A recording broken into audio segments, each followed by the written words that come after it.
Welcome to ABM Elements Part 3. In this video, I'd like to go ahead and continue the development of the random walk model that I've been working on. And a couple of things that I hope you've taken away to this point is that when I develop models, what I try to do is find the simplest construct that will actually do something. And then I run it, and then I add something to it and test it, and add something to it and test it, so that I always have something that's working except for the last thing that I added, so that if at some point it's not working, it's highly likely that it will be the last thing that I added to the model. If you add a dozen things to the model and then try to run it and it doesn't work, then you could spend hours trying to figure out which part of the model is broken. So I would highly recommend that you add a little, test a little, add a little, test a little. It's very easy to just hit the simulate button and run the model to make sure that it does just what you expected it to do based upon the last thing that you added to it. And think about building a model as trial and learning, not trial and error. I hate that. Each iteration, you learn something else about the nature of the relationships that you have built into the model. And when it works, as I said, you learn something about the relationships. And when it doesn't work, you end up learning more about the appropriate ways to connect things so it does work. So what I think I have learned about the difficulty I was having doing the connection from complete toxic to flow is that as soon as you start to create a link, notice that the agent highlights even before you get down to flow, and I think it gets confused that it's initially connected to the agent as opposed to the flow, so that if you connect a link and it doesn't show up where you want it to use it in the formula, if you may have to disconnect it and reconnect it a couple of times. Scott's still looking at it, and I don't have an answer to that at the moment. So, but at the moment, the model does run, so that as the agents become more and more toxic, the random walk becomes more exaggerated. Though there's one aspect of this.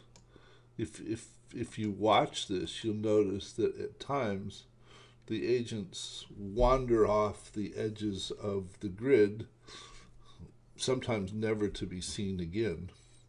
There is an option in the population so that you can indicate that the grid actually wraps around.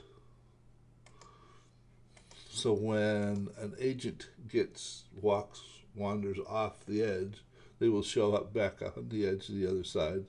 And the same way with the top and the bottom, that it's wrapped around so it's connected. Sometimes you want that and sometimes you don't, but there's an option for you to indicate that. Now, what I'd like to do to this at the moment is to say that add a feature whereby there are some states for this, so that initially when agents are created, they're alive, and after some period of time, the agents actually are dead, and I need a transition to get from alive to dead, and that transition is going to be based upon how toxic they are. So what I end up creating here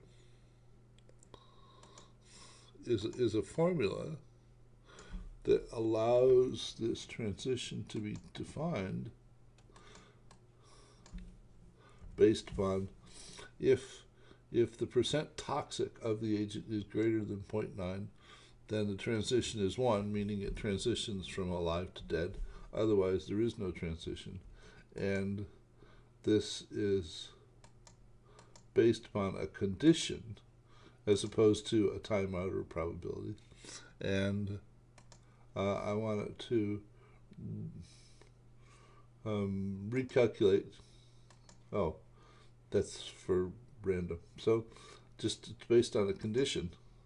So now if I go ahead and simulate this, notice that they all initially begin alive, and when they become sufficiently toxic, they die. But did they? Nobody died for some reason. Let me run it again.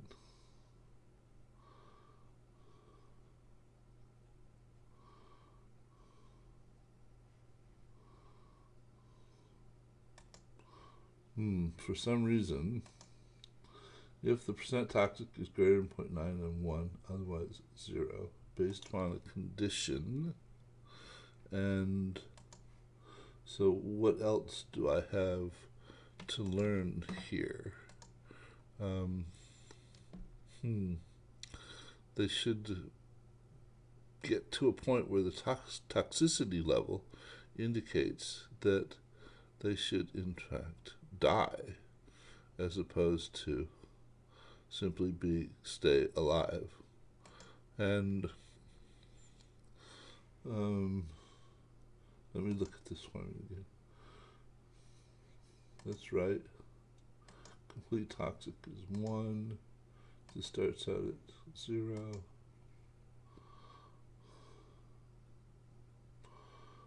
Well, something else to learn here, I guess, in terms of why is it that they're not migrating from alive to dead based upon toxicity level. I'll be back.